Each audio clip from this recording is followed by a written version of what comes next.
The New Jersey Bank Marketing Association presents the May 2010 Bank Marketing Seminar held at the Crowne Plaza Hotel in Clark, New Jersey. I'm your host, Steve Lubetkin. A presentation by Michael Hoffman, founder of Client LLC. A pioneer in monetizing customers and customer experience, Michael has spent more than 20 years helping companies use research and analysis to improve bottom-line performance that can be measured customer by customer. He's the author of the book Customer Worthy: How and Why Everyone in Your Organization Must Think Like a Customer. It was interesting. Michael pointed out that, you have all the data, and Peppers and Rogers says, well, gee, banks are so rich with this data, they should be so far ahead in terms of knowing what customers are doing predictive modeling, doing all these other things, and that's true. As a matter of fact, banks weren't doing it as much, so I ended up doing it not just for banks, then for a lot of other companies. So I've consulted to Microsoft, I've consulted to a number of Fortune 500 companies, which is actually why I wrote the book. Okay, and the book is pretty much a future-looking where our company is going to go in terms of using data, using information, and how are they going to use it to help their customers, because customers aren't likely to continue to be insensitive to when you don't use their data to benefit them. Very, very simple. So I'm going to speak to you both as the managers of that information, because you have the keys to the kingdom. Okay. That benefit. So the idea is that everything should be able to be measured by what is the benefit to your customer. Now, to make that more complicated, because I tend to do that, I'm going to talk about two customers. Your end customer, the person who has a checking account, the person who has a commercial loan, but also your internal customer. Okay, and I'm going to spend a lot of time really on that point to go through here. How do you get the most value out of this market research data, out of my customer MCIF data? Out of all this information going around, there's no lack of information. As a matter of fact, if anything, you're drowning in information right now because it takes up all of your time and you don't have enough time to go out and really explain what that information means, to prepare it so that people can actually use it, and you don't have the time to think like an internal customer. How do I package it so that the branch manager or the relationship manager or the lending officer or the loan committee or the rate committee actually understands what's going on? And it's that last 5 or 10% that's really the most important piece. Otherwise, all the information or all the money that you've invested in that and your time is really wasted. It's like you're driving on the parkway. And you have a 30-mile trip, and that last mile, you just can't get there. You couldn't cut it out, right? Because then you didn't finish. But you wish you could, and we tend to cut that last mile out. Okay? So we're going to go through that. How do I make it more entertaining, more exciting? And you really have to look at what technology can do today, and I'm going to go through this kind of quickly. I've reduced about 20 slides, so we may jump around a little bit, but you're in the entertainment business for that last 10%. Has everybody heard that content is king? Everybody wants content. You have the content.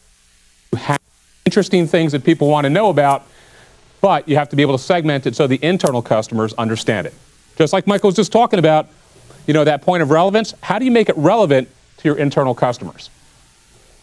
Now, again, I've been doing this for a long time. I actually started off as in banking when I was in high school, delivering premiums for block advertising back then. I was also the Lakeland Savings mascot on weekends for bank openings. So if you can picture a 6'2" beaver walking through a parking lot in Succothon, New Jersey, where everybody has a gun rack, I'm not saying, maybe I've been in banking a little bit too long. But over that time, I've worked with a number of marketing organizations really on how do they leverage information. Over 300 banks, insurance companies, a lot of data. Judging by the demographics in this room, I did work for Experian. I've worked with Hart Hanks. I've worked with a number of companies. I've seen your data. Okay? I could put all of the data on everybody in this room, all your purchases, on this 4-gigabyte drive right now. Okay? So it's scary from a security standpoint, from an understanding standpoint, but your customers want you to use this data to benefit them. So that's what we're going to get into a little bit. Okay, the book, I'm not going to pitch that too hard because I already did, but buy it, it's great. What it does, though, is it talks about the next 7 years in marketing, what's going to happen. And it's designed so that everybody in the executive team reads it and then talks about what does it mean to us. So, worth a read. I apologize, it's a little painful because it does ask you to work a little bit. So our story starts, I don't know how far back you go, but if this was the way that your morning has ever started, doesn't happen like this anymore.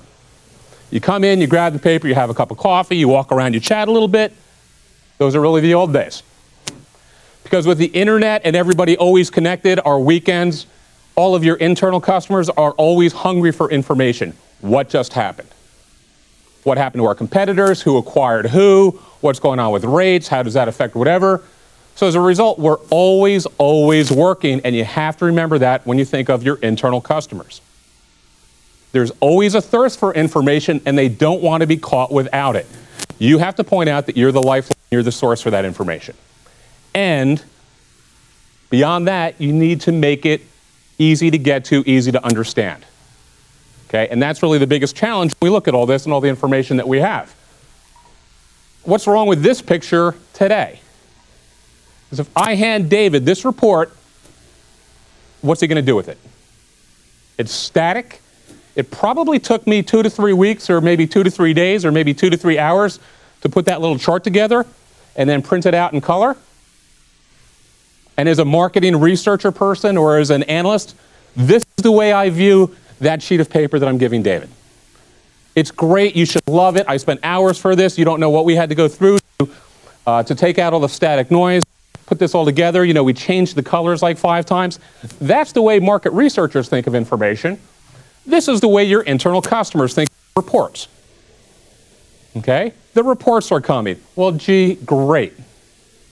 Okay? There's just way too much. I went to an executive in banking at a major regional bank just for this presentation to say, okay, I haven't been like at your level talking to banks for a while. Let's see some reports to use.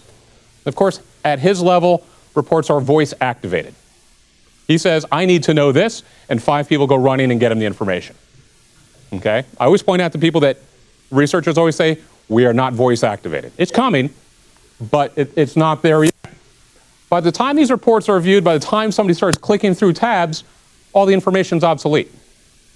It's really gotten too old, and what I'm looking at on one page, I usually can't cross-reference with all the other information. Also, as a manager of a business, it's not my job to be an analyst. Okay? I'm as likely to make a wrong conclusion, wrong discovery based on something I see at the very front or it's easy to get to, as I much more likely to make a wrong decision than a good decision because I'm not a researcher. I need to be spoon-fed. Also, in this world of social networking, there's no shared information once something's printed. It may go to 20 people. Typically, people take it down, they'll print it out, they'll write notes on it. Those notes aren't easily shared. So you have to think about that, too. How do I socialize that information and get everybody to be able to comment on it? Now, there's different ways to go and do that, but you have to remember this with every report. And again, reporting isn't really the answer here because reporting cannot keep up. Now, in my technology sales days, okay, not thinking like a customer, my internal customer, I would say, you know what we need? We need everybody to have access to the MCIF. That would make everybody's day. I've been down that road. Okay? Nobody wants access to that information. Okay. About 4%. Okay? Want to actually go hands-on and do something. Everybody wants the burden of the responsibility. They just also, that's not the job they chose to do. So how do we go and design a better system? Okay? This is a very scary thought. But what would a 10-year-old do if they had all the information that you have and they had to do a report for some senior executive at the bank? Anybody any ideas? Anybody watch their kids do their homework? Okay? They'd eliminate paper. Paper they don't get, they don't understand, they really don't care. Unless they're like printing little pictures up and like putting them on walls and everything. Paper is more just for fun. If you're in the content business, how do I make that information interactive? How do I make it more dynamic? Okay? If you see kids, again, they want it, boom, and that device is following me around. Okay? That's kind of the ideal, may not be perfect, but what would a text message about a report say in terms of the highlight? It's boiling it down to, if you're on Twitter, it's 140 characters. Okay? Is that the standard that you need to get to from that pile of reports to boil it down? Is what is the main message that I need to get from this? 140 characters. Think about that. As a copywriter, nice challenge. Okay? How many people are in creative here? Okay? Creative needs to go and actually blend with the marketing side. Okay? How do I distill what the real information is or directional information that I'm getting there? Everybody knows about a GPS. Why isn't my report like a GPS? It looks different when I go to one branch than another branch. Over time, how close am I or how far am I from my actual destination? What's really going to change the way I do business? Spreadsheet sprawl, you're not going to stop. Tom Davenport, in his book on business intelligence, talks about that just spreadsheets are everywhere.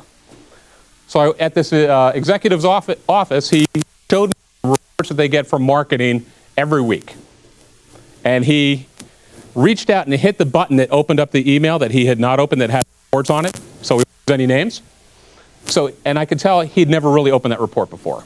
But he opened it up as if he had done it all the time. Real nice chart came up. It was a big Excel spreadsheet. And he said, well, okay, that's what we do. And he's looking at it. He's trying to figure it out. I noticed he had no idea that there were about 30 tabs on that spreadsheet. 30. You could look at the data sliced and diced every which way, and I know as a market researcher, somebody spent a lot of time to do that. It's probably a huge corporate folklore that somebody kept saying, you know what would be good on that report, we should do this. And they go, yeah, great. And they go and they spend 2 weeks, and they go and they do something else, and they add another tab. And 2 weeks later, they add another tab. Okay? I would guess that 80%, if you're 80% of what you were doing 2 years ago, or you're spending your time on right now, you should not be spending your time on.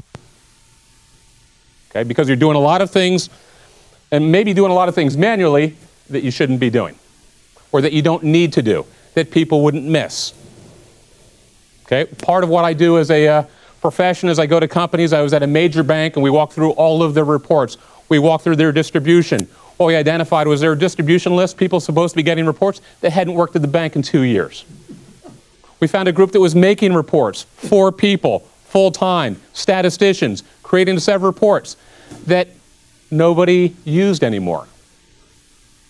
Okay? As a matter of, and it went on, and those are, you know, when you come in as the outside person, how do you kind of tell that kind of information? But that's really the point. People didn't miss them. So inventory those. Think about, again, what would a 10-year-old do? They'd try to put it on YouTube. They'd try to narrate it. They'd put that information out there. There's a product called Camtasia. Excuse me. Camtasia follows what you're doing on the screen, and you can narrate it. So if you have a finding, what you can do is just click the Camtasia button. It'll follow what you're doing, and you can narrate your findings. You can actually walk somebody through a spreadsheet. You could walk somebody through the MCIF. You could walk somebody through, this is how we found this. Socialize that information. $246, by the way. $346 if you go to the deluxe version. Very easy to use. There's other products out there. This is the simplest. Okay? But walk somebody through something. Share it then with the rest of the researchers. If researchers report to you, have them use it as they're walking through, because then you can see the process they go through to make a decision. Okay? This whole idea of voice-activated reporting is not going away. You need to listen to what people are actually using or thinking and saying when they look at like PowerPoint and Excel. Okay? They're probably not going through everything. They don't want to go that deep. Now there's, I'm not going to go into this, I don't think. Actually, it may be worthwhile.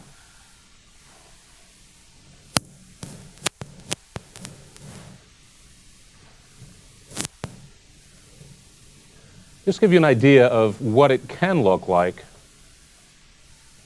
Hello, this is Michael Hoffman of Client. Okay, this, I just want to point out, you can barely hear the volume, which is good for confidentiality reasons.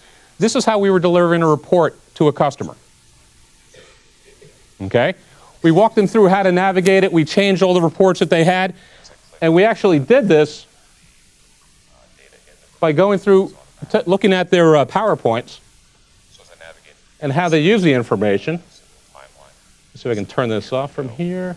See that not only is data selectable and reportable in data, but we walk people through how to use this and how they can navigate the information themselves.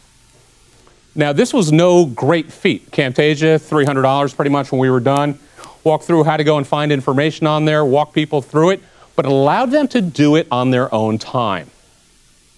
Okay, which was a big deal. We looked at the metadata. Metadata was when are people actually going and looking at this report? When are they actually using the information? And they were actually doing it after hours. They were doing it 6 o'clock, 7 o'clock, 8 o'clock at night, because, and there would be a tickler file, because I can put a link to this, to go and work with this information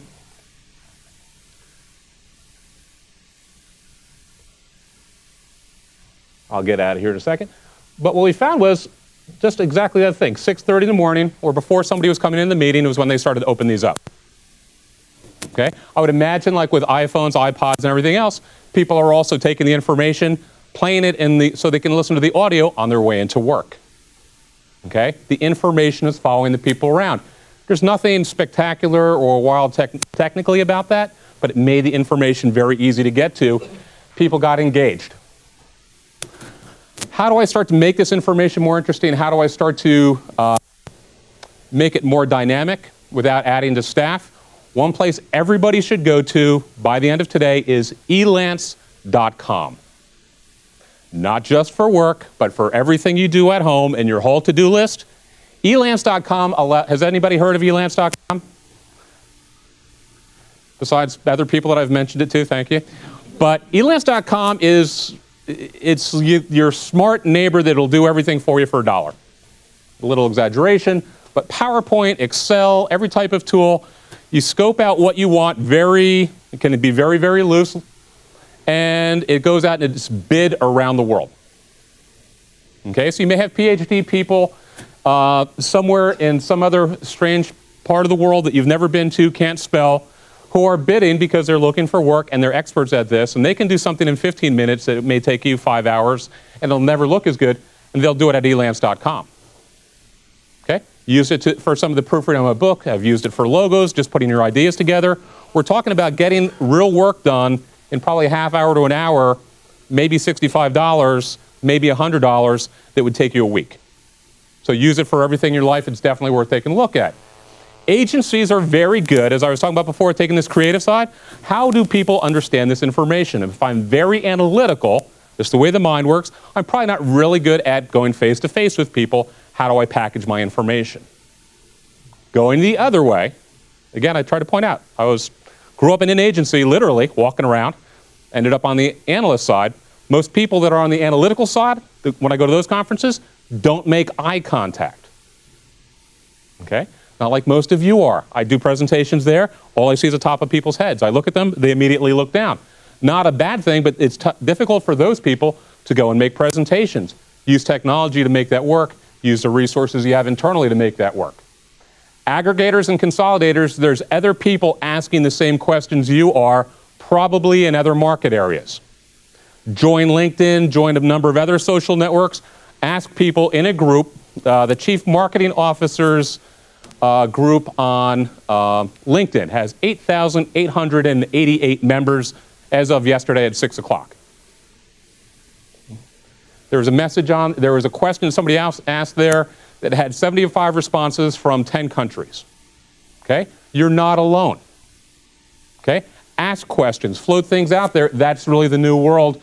All these peer networks and getting information back, somebody's going to give you a bad idea, somebody's going to give you a good idea, but it really comes back to your internal customers.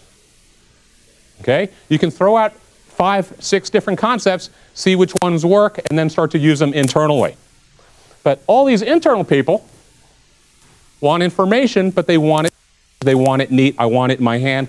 I want to be able to carry it around. I need to be able to use it, so you need to understand my environment. And you need to understand what their goals are, what their values are. As a matter of fact, the executive that I was talking about who showed me the spreadsheet and everything else, I said, what do you really use to drive your day, what you're gonna do, and on a weekly basis, what do you go look at? And he immediately grabbed his management objectives, which had notes all over them, had exact numbers on what he was going to get paid when they hit specific objectives. Why would we talk about anything else then when we're putting reports together? Okay? If your goals are that strong and I can tie everything else back to them, nothing else matters. I'd be wasting his time if I went and did anything else. So again, find what's important to them. The best, most successful NCIF CRM combination system we ever put together was for a bank in Canada, where when the relationship manager walked in the morning, a screen popped up and said, if you have any time, contact these customers. It would be in rank order. The order that they were put in was the amount of money you could make in commission, okay, and not just sales of funds and things like that, but the amount of money that you could make in commission if these people were to buy another product. It also had another number that was, if these people were to leave you, how much it would cost your bonus plan. Okay? What do you think I do all day when there's not somebody directly in front of me is I go right to that list. Okay? People don't want to think about, well, gee, it would be great at, no. Going to be goals focused and goals oriented, but you have to ask that question. Now what happens is you do this, and actually what happens right now is you're too popular. You've got too much information. You're the bottleneck if you're a market research person on getting that information out. You're in the publishing business. You have to use all these other mediums. You got to get the information out there. Think about the easiest way to do that. Look at these other resources. Look at the things that are taking up a lot of your time right now, and like everything else in the economy the past couple of years, you probably have to cut back. Not a bad thing. Cut back and let go of a lot of things that you're doing. I am still very emotionally connected to the CRA reports, Community Reinvestment Act reports, that I created at the bank 20 years ago. Okay, I remember when the regulator said, this is mind-boggling that you even thought to do this. Giant acetate maps with all our products. We were able to acquire every bank. They walked in, they said, that's great. Now, when good ideas, unfortunately, it hits the other banks too, because then that regulator, every bank, your giant acetates. But, you know, that's the way the government works a little bit. But still proud of those types of things. Let go. Just let that stuff go. It'll still be there. Focus on the executive needs when everything's changing right now. You should be, if you've got access to market research data, the most popular person at your organization. Quite frankly, trends that go back 3 and 4 and 5 years don't matter except how far are we from that trend, because everything's changed. Okay? The point of this morning's presentation, all those little trends that we're building up, guess what? We're not just down here off that trend. That's a whole new trend. Everything now is new going forward. Construction of households or the consolidation of households, that's a whole new market set. Those are whole new life stages that none of those people have been through before either. So there's a great opportunity to go through that. Now, not to slam market research, because the market research here is the same that we just saw in that little narrated version. This is the before picture. That little video that was running before, this was the after picture. So what we do as a company at Client by Client is we look at what you're doing and we try to identify how could we do that quicker, faster, cheaper, and make it more popular. So we actually reduced the cost here about 90%, which is also mind-boggling. We probably should have charged more, but part of it was the company said, you can't do this. We said, I think we can. We found some stuff that works pretty quickly. This report was actually based on their PowerPoint presentation. This is all interactive. Those little green boxes are actually selection buttons. So we did the video to show people how you do selections.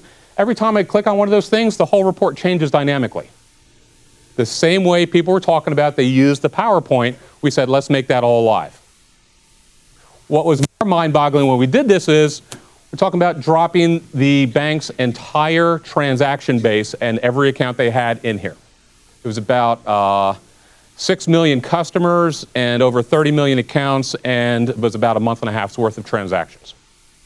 Okay, if anybody's a data person, that's a lot of data. Okay, so this information all drilled down to that level when you got down to a branch, when you got down to a branch level and so forth. So this idea that we're talking about is getting rid of all your inventory sucks. Okay, and it's kind of meant to be emphatic there is, look at all those things that you do right now that are sucking up your time, that have minimal value. You may love them. It may be pretty graph. It may be a lot of number crunching. Look at it and say, is that our go-to stuff, or is that the stuff we should let go? Okay? Maybe if you maybe letting go means let somebody else do it. One thing we've done with clients is, let's see what happens if we don't send that out. Okay? The 4 people that call you looking for it, those are the 4 people you want to talk to about how it should be designed. If there's 96 other people there that don't call you back, you know, then they're fine. Let them go. Does that make sense? Hope I'm not bringing people down, because the demographics stuff really brought me down before. Anyway, son, 17, yeah, it's not going to be good. Again, inventory irregular reports and standard requests, are they obsolete? I guarantee you a lot of them are. Okay? Don't waste people's time. Don't waste your time building them. You can have a party to get rid of them. Do something, you know, that helps you get over the trauma. Again, are they relevant? Automate performance monitoring and manage the exceptions. Okay? There's new technology out there that says if I can build my baseline, all I want to know is when I'm off baseline. Are things really good today or are things really bad today?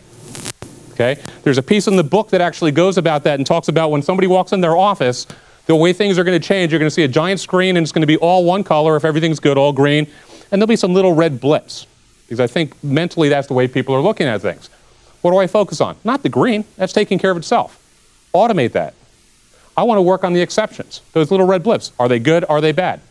Okay? And I want to be able then to start to think about decisions on how to manage those. Again, inventory reports, look at your distribution, look at who's using those reports, look at the value that they're delivering. Those are probably the 3 criteria that you can do, not exactly off the top of your head, because this actually is work. Fire your work. Don't fire your people. Okay? I think a reason why a lot of companies were able to cut people in marketing and these types of professions is because they weren't contributing. People are going, you know what, if we don't get those reports for like 3 months, nobody's going to miss them. We'll come back in because they're not adding enough value. Identify what adds value to the organization. Automate what you can and spend your time innovating. You'd much rather be the face in front of people that is providing these decisions and answers than being the person who puts something in an envelope and sends it out, or the person who creates the Excel sheets. People will not miss the person who create the people who create the Excel spreadsheets. Okay? In times of crisis, they're going to say, you know what, we'll get by without the spreadsheets, because they don't think of it as a person and they don't see the value added. They have a big stack that takes up 45 minutes of their day. Okay? Again, very cut and dry. Reduce reporting and democratize analysis. Get everybody involved that should be involved. Take best practices, build those back into your reports. Okay? Identify what the most successful applications are and make that part of what you're working on. So again, this is my extremely condensed version of what I was going to talk about. But again, narrate your information. When I say narrate, don't do it like I do, where I can talk for an hour and a half to you right now, just introducing myself. 140 characters is nice. 2 slides is nice. I can probably, and by the way, when I say 2 slides, don't go to like 8-point type and just make this huge thing and say, look, 2 slides, okay? 2 slides, couple letters. Boil all your information down to that. Stand by your conclusions. You know what you're doing. What's going to be relevant, not just what's going to be interesting. Just because you spent a long time on something doesn't mean it should have a lot of footnotes. If somebody has a question about some conclusion you came to, they'll take you back through that. Everybody agreed there? Okay? Think like an internal customer. You're in the content business. Package it, make it pretty, make it interesting, animate it if you can. Again, 8-year-old, 9-year-old, 10-year-old kids are doing YouTube. You can do YouTube type stuff with Camtasia. You can do YouTube internally at your organization. I know Google's kind of scary. What are they going to do with my data? But you can actually lock that down. I don't know how many IT people.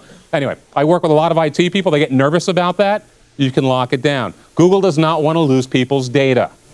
There's something else in the book, which is how to steal data in 15 seconds using Google. Okay? Google is great. Do not put Excel spreadsheets online. Do not send them across a regular network. They're all searchable. Okay? Do not put customers' information or attendee information in a spreadsheet that somebody may put on a network that ends up on a server. It's all searchable. But Google and everybody else are constantly looking to go out and get things. Those types of things are also in the book, the good side and the downside. Where is this all going? Okay? The reason why this is important now is because we need to take a big leap forward. What I was talking about in terms of marketing and your internal customers is everybody is in marketing now. Okay? Not just the people in the room, your customers. While we were sitting in here, this probability says somebody made a comment about you online, on Facebook, somewhere in the store with word of mouth. They made a comment about that you're either great or you're horrible or I just lost a half hour or I had to. All those things are out there. Everything can be modeled now. Okay? So what I actually did in the book is I said, okay, if we could do everything, if you could model everything, what would it look like and what would we follow? And the single component you need to follow is your customer. So this is the how does a customer buy? They become aware of a need, they gather information, they identify the right solution set, they go and select which are the products or services are in those categories that they'd like. They negotiate if they think they are negotiating, or they go and they shop a number of different vendors across channels. Again, they go through this whole thing. It breaks, they get it fixed. But all these areas are managed by different parts of your organization. Okay? My copywriting and advertising days, when I go way back and used to write brochures and commercials and things, I look at this as being able to put a message in every one of these contacts with a customer. It's an opportunity to cross-sell, it's an opportunity to upsell, it's an opportunity to say, we're talking about, well, gee, how do I get more fee revenue? Is you are a heavy user of this product, I notice that you do this all the time, you should really have this product, not this product. And look, I'm looking out for you, I'm sensitive to your needs, all those types of things. Imagine the power you give to your relationship managers when you can package that up, put that on there and say, this customer is going to love this product for these 3 reasons because the way they're using this, mention it to them and highlight these 2 benefits. There you go. That's the point that we're at if you start to harness the information that you have from the studies that we're talking about in terms of lifestyle needs. Again, now you are the owners of that information. Nobody at your organization, else at your organization was here. You know that. You have to bring that back. You know how to harness the information that's in your MCIF that you can go and you can start to fill in some of these boxes and help somebody identify what I should do today, who I should speak to about what, and why it's important to them. Okay, so we went from very macro, surveys, trends, down to the systems and the data, down to what happens when I put the information in here is I can model everything that's going to happen with a customer. Every customer, by the way, that doesn't make it to the next stage 1, all the customers in stage 1 that don't make it to stage 2, if I know customer profitability, I know how much revenue or how much value I lost by not getting those people to the next stage. Okay? Michael mentioned before about multi-channel, you know, and what happens. I can do all the selling and everything. I could have a sign at my branch in my geography. I could have sent out a couple web links. I may have hit a banner ad. They may have gone past or stopped into that location or gone to an ATM. Third party may have a product. All those things may be going on, but I need to get here to number 6 before I actually sell something. Anybody that doesn't make it through, I can monetize, and then that identifies where I need to go and focus my efforts. So I automatically cost justify everything I'm doing. Because I can make X amount more dollars by getting people through there. Now we threw this up here just to give you an idea of where customers are going. Your regular retail customers are frustrated. Okay? They know you have all their information. They're surprised when you didn't tell them that they had a payment or that they should have a loan with you or a CD with you that they went and they got with somebody else because they think you know all that information. Every time they write a check, your name's at the top. Okay? Every time they get a statement, you have everything on there, and that's the way that they measure what you're doing for them. They think that somehow you can use that for their benefit. Agreed? You may not think so, but believe me, people think that way. It's the easiest kind of thought process to have. So I had an issue with my phone company that went on for about 6 months. And it occurred to me, since I'd worked for those companies on the other side, on the customer service and the marketing side, that they really didn't care how much it cost their customers to solve problems, or how much it cost customers to read their ads. Imagine as you're having these problems that I see 800, I won't mention the phone company, but rhymes with Horizon, commercials about how great they are and their customer service awards. Meanwhile, I'm having this problem that goes on and on and on and on. So I thought if customers wanted to get their attention, why not go and monetize customers? Why can't I go monetize my time? And I put this out there for marketers because this is happening in fragmented ways. This is customer reviews, people trashing companies and all those types of things. So I thought it would be a little bit more even-handed and say for Jane customer who lives in Newtown, PA with telecable, she had a problem that they wasted her time. Okay? There's some suggested fixes that you can have. They wasted 2.5 hours. How much is her time worth? Again, how much is my time worth as a customer? About $30, plus the expenses of whatever that problem was. And on this site, customerpayback.com, because when you get bored, you kind of go and do these things. If you get really frustrated while you're sitting on hold, what are you going to do except go design a website? So I decided to go and do this so that anybody that has a problem can go in, key in the company they're having a problem with, log in how much time was wasted, how much your time is worth. And let me just say, you do not want to be on that list, because then everybody can see this. It also then sends an email to the company saying you're invited to respond. But this is where customers are going. They're monetizing their time. They want to make sure, and they're going to measure you by how much are you able to benefit them? And that's how they're going to choose vendors and providers. So, oh yeah. There's some points in the book, too, about everything you should do in an interaction. One is always ask to sell something. Okay? So anyway, so the book is $49.99 at Amazon, $40 today for you, or $39.99. I did learn something reading copy there. Lines are good. Okay, thank you very much.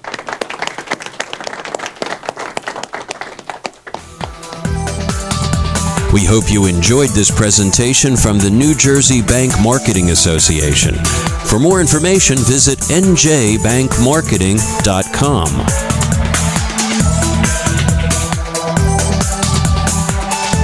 We produce these programs in the studios of Professional Podcasts in Cherry Hill, New Jersey. On the web at professionalpodcasts.com. This is Steve Lubetkin. Thank you for joining us, and we'll see you out there on the net. Take good care.